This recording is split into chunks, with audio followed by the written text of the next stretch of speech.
Okay, so what we're having a look at here, this is the Kobo Vox, and we're running a video application. And this is quite an interesting video application, so we can pause it by tapping the screen, we can unpause it by tapping it again,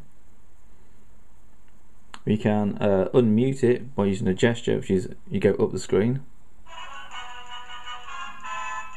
If you want to fast forward, you can go across the screen, that moves through it. Tap to pause again, and tap to unpause.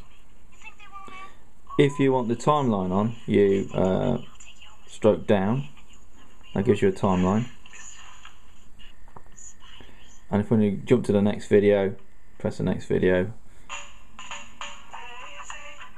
got next video up, and stroke down again, gets rid of that timeline. Okay, so let's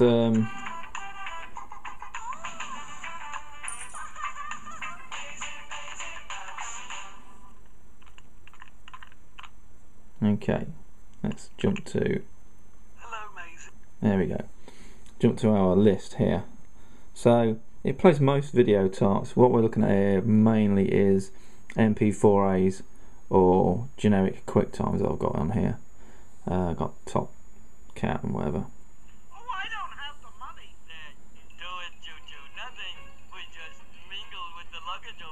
But it looks very nice, I have to say. Looks really cool. So let's go to home screen. Let's move this around. Okay. So on the home screen, so if you see the central little blue dot up here, that's my middle screen. When you first get your Kobo, your middle screen is occupied by this great big Kobo widget for books, which you know, obviously they're trying to skin this device to be Kobo centric, which is all great and groovy, but if you look along the bottom, you've got dedicated buttons that remain no matter what screen you're on. So I go across to another screen here, they stay there. So in the middle screen, you notice you've always got your library screen, which is your Kobo library. So you quickly go to a Kobo library, and that'll launch up, and so there's my books. If I want to look at my preview book, there's my preview book. Go back to the next one, or I can go to the store, blah blah blah. Let's go and press the home screen again. There we go with that. So that's all good. So what I decided to do is, I thought, well, we really don't need that on my home screen. I can be more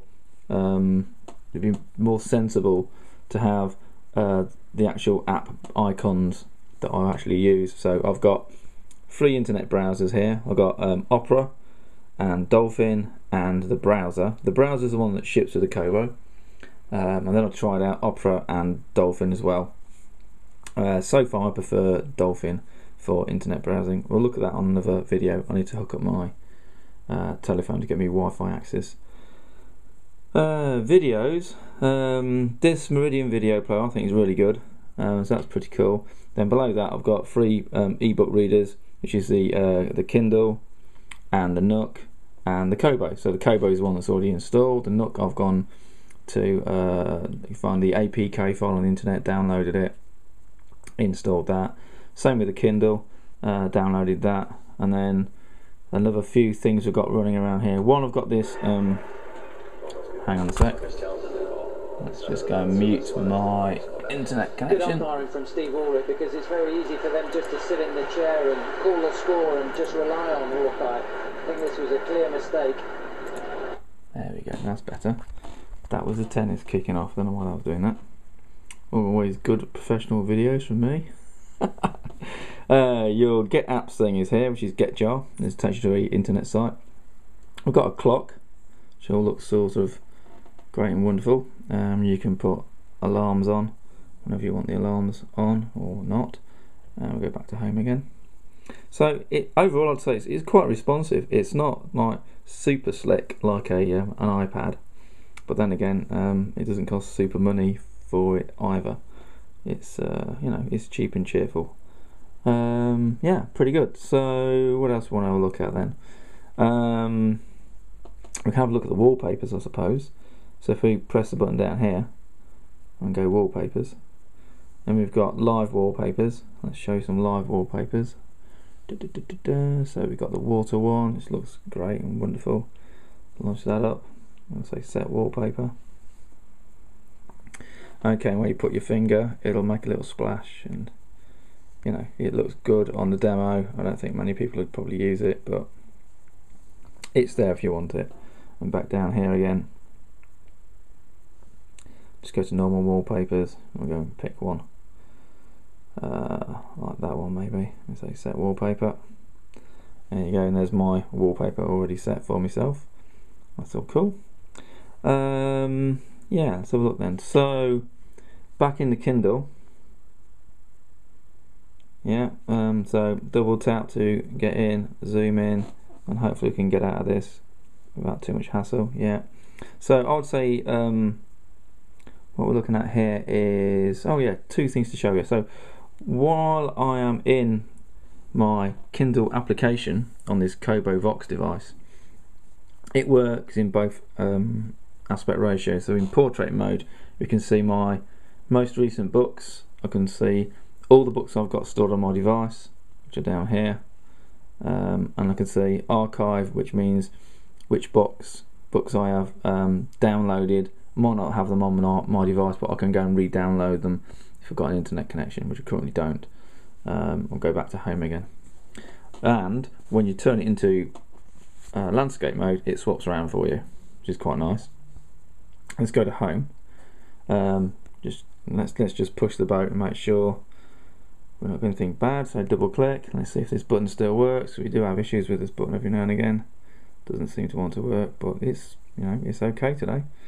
So yeah, I would say the main sort of irritating part of the Kobo as a device at the moment are these three buttons are inconsistent in how well they work. Sometimes they work really good, sometimes they're just not very good at all.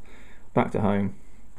The thing I wanted to show you was when you're in the Kobo bookshelf, so you've got a dedicated button down here called library. Click on that, launch that up.